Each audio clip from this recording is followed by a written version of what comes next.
Fala pessoal, hoje eu vou estar falando com vocês sobre 3 principais alimentos que aumentam o seu risco de doença cardiovascular. E como vocês sabem que aqui é Over Delivery, sempre vai ter a 4ª dica, então fica comigo até o final que eu tenho certeza que vocês vão gostar. Mas antes, queria pedir para vocês se inscreverem aqui no canal, que toda semana tem vídeo novo aqui para vocês. Mas sem enrolação, bora pro primeiro alimento. O primeiro alimento, pessoal, é o óleo de coco. E o que a gente precisa se atentar, antes de eu estar falando sobre o óleo de coco e sobre os outros alimentos para vocês, é que os alimentos que aumentam o nosso risco de doença cardiovascular é a gordura saturada e a gordura trans. Gordura monoinsaturada e gordura poliinsaturada são gorduras boas para a gente, que vão controlar o nível de colesterol. Então, pessoal, o que a gente precisa se atentar são alimentos ricos em gordura saturada e gordura trans, beleza? Mas vamos entender sobre o óleo de coco. O óleo de coco, 90% de sua composição é gordura saturada.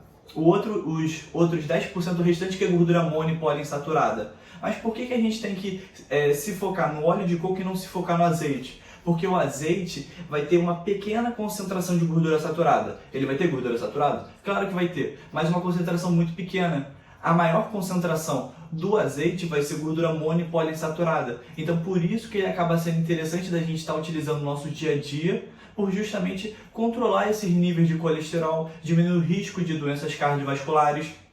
Porque já teve estudos, que eu vou deixar aqui na descrição, que comparou justamente você diminuir o óleo de coco e aumentar, por exemplo, o azeite ou aumentar outros óleos, como óleo de soja, por exemplo, óleo de girassol, fez com que melhorasse o aspecto não só de colesterol, mas de triglicerídeo e diminuísse sim o risco de doenças cardiovasculares, beleza? O segundo alimento seria a banha de porco. E a banha de porco, por muito tempo, ela foi trocada pelo óleo porque acreditavam que ela fosse uma melhor opção.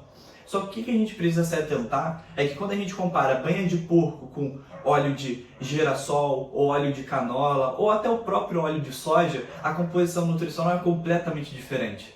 O óleo, seja o óleo de soja, girassol ou canola, vai ter uma concentração de gordura saturada muito menor e uma concentração de gordura mono e poliinsaturada maior do que a banha de porco.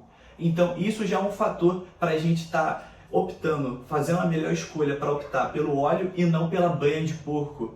E outra questão que a gente tem que entender, não só para você utilizar isso como uma desculpa para você poder fazer fritura todos os dias e tudo mais, o que a gente precisa se atentar é justamente que existem outras maneiras da gente coccionar os alimentos, por exemplo, uma coxa de frango, que não seja fritura, ou seja, fritura por imersão, a gente banhar o peito de frango no óleo. O peito de frango não, a coxa de frango no óleo, por exemplo. A gente tem, por exemplo, a Air Fry, que a Air Fry vai fazer com que você, no alimento, tenha 80% a menos de gordura do que você comparando uma fritura convencional que é banhada no óleo. Então, não é só porque o óleo ele tem uma composição nutricional melhor do que a banha de porco que a gente tem que utilizar óleo para qualquer coisa. Não, mas para que essas mínimas boas escolhas que a gente esteja fazendo já vai conseguir ajudar e melhorar a nossa saúde. Mas o que vai melhorar ainda mais seria, por exemplo, você trocando a fritura convencional pela Air Fry. Só que quando a gente compara isso, a gente vê que nos estudos a análise sensorial acaba sendo reduzida. Ou seja, é claro que não vai ter o mesmo gosto, não vai ter o mesmo aroma. Então tudo isso acaba prejudicando também as pessoas e acaba sendo uma desculpa para as pessoas acabarem não comprando a Air Fry por falar, o gosto não é igual que nem uma fritura. Mas, pessoal, o que a gente precisa se atentar é que como não vai estar banhado em óleo, e com certeza o sabor vai ser diferente, mas nem tanto assim, não vai mudar tanta coisa, que o que a gente precisa se atentar é que vai ser muito mais saudável, porque vai ter 80% menos de gordura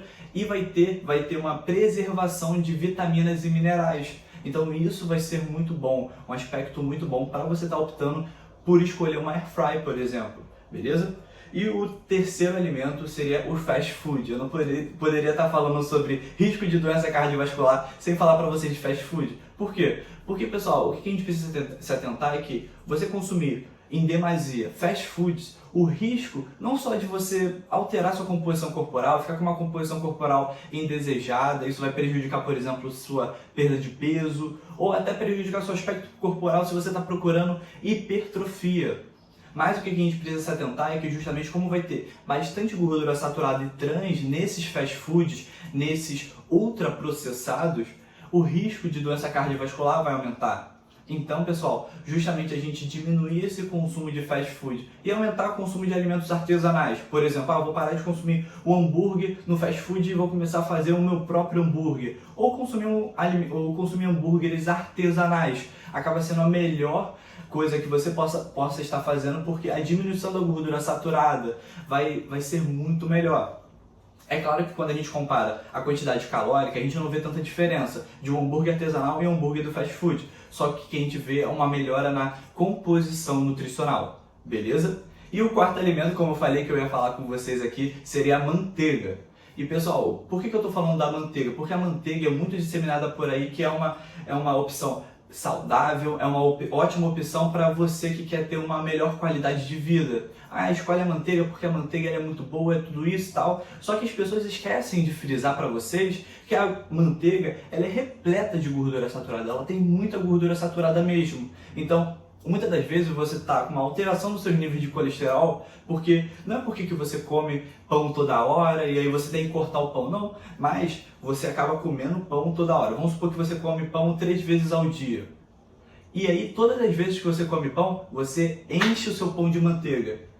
E aí, quando você acaba cortando o pão, você vê que tem uma melhora no seu nível de colesterol. Você fala, diminuiu meu colesterol por causa do pão. E não foi por causa disso, foi por causa da manteiga, porque a manteiga é repleta de gordura saturada. Beleza, pessoal? E olha só, deixa aqui nos comentários qualquer alimento que vocês tenham dúvida que possa aumentar o seu risco de doença cardiovascular, que eu respondo também para vocês. Beleza, pessoal?